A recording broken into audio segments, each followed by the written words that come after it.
up and out. I'm your host, LaPortia. Listen, it's Thanksgiving week, and people are still acting crazy out here in the political scene. So, I had to have Christopher Wiggins join me so we could break it all down. All right. So, what's up, Christopher? Hey, how are you? Listen, so before we get into the mess, all of this mess, Chris, please tell me, what are you thankful for this week? We got to do the cheesy. What are you thankful for? I'm thankful. I have to say, I'm very thankful for my health right now. I'm thankful to have excellent coworkers, and I'm not just saying that, but it is true. And I'm just really thankful for the fact that we're going to have some time to spend with family, this coming week. I want to say that I am so thankful that we have awesome coworkers and peers as well. And I'm definitely not just saying that. You know what I mean? I am thankful for friends. I am thankful for family.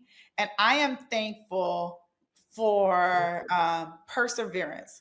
And so, in the words of Snoop Dogg, I also just want to thank me. I want to thank me for not giving up. I want to thank me for continuing to push through.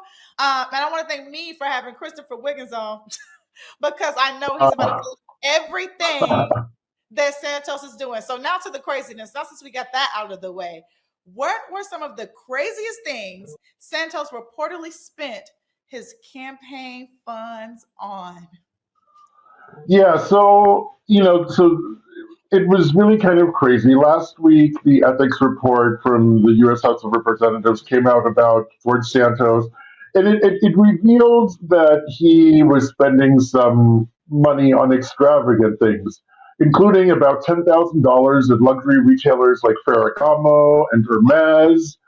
Oh yes, about $2,300 in Atlantic City for casino visits, almost 3 grand for Botox, and some OnlyFans subscriptions. Which, of course, as we know, while there is some OnlyFans content that is safe for work, most of it is not.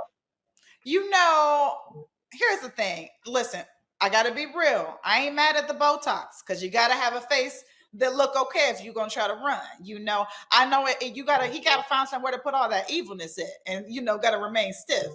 Um, you know, the OnlyFans. Everybody need a little sex to push them through sometimes. Now, you're so this man is crazy. So I'm curious, have you noticed any Republicans changing their tune about Santos after the scandal blew up?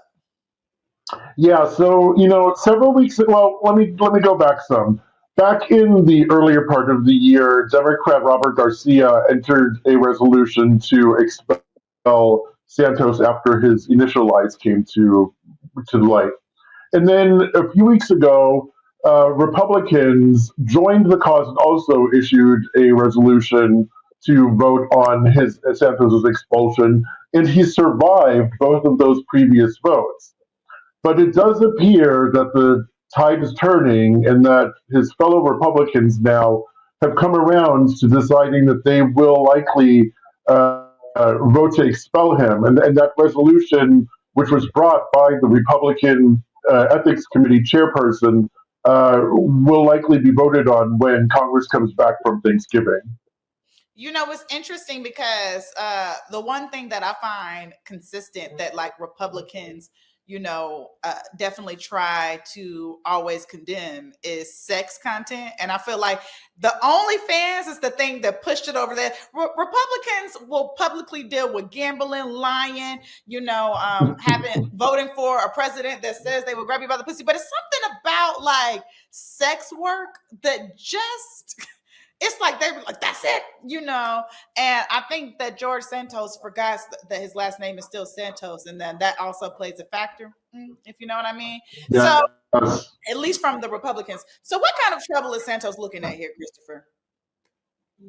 Well, with this ethics investigation, he's looking at expulsion, obviously, from Congress. But more importantly, he has been indicted on more than a dozen charges, almost 20, I think it was 23 charges related to fraud and deception, campaign finance problems.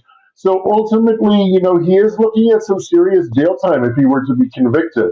Okay. Now, the thing though is that many people in Congress, when they find themselves facing legal troubles, they will arrange with prosecutors an exchange, for example, that they resign and pledge never to run for public office again in return for not having to go to jail. So it is possible that that's what he's working on right now. But he has noticed a press conference on November 30th, and I'll be there to see what's going on. I can't wait to hear what you gain from that press conference. I do find that it is extremely hypocritical, that we had a former president that said and did atrocious things with money and women. And yet, here we are looking at Santos for OnlyFans. But I guess only one person can get away with it, right? So, what has Santos had to say about all of the financial skeletons in his closet? Yeah, so it's hard to know what Santos says is true and what is not, right? And so that's kind of the Absolutely. problem with having been being an admitted liar. No one can take you seriously. So in the aftermath of the ethics report, he took to social media and got really defensive and upset and said that this was akin to a witch hunt and that he was being smeared. But ultimately, he then said that he was done talking, but then continued tweeting through it. So I'm not sure that he understands exactly what it means to stop talking altogether.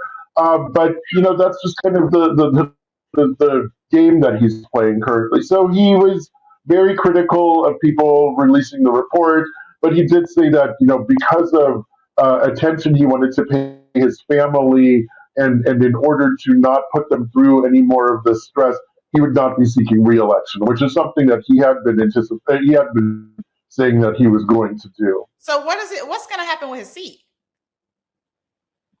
So if he does get expelled, whereas if he were a senator, there would be the opportunity for a governor to appoint someone to that seat. But because it's in the House of Representatives, that's not the case. So this essentially triggers a special election, and the voters will be deciding what happens to that seat.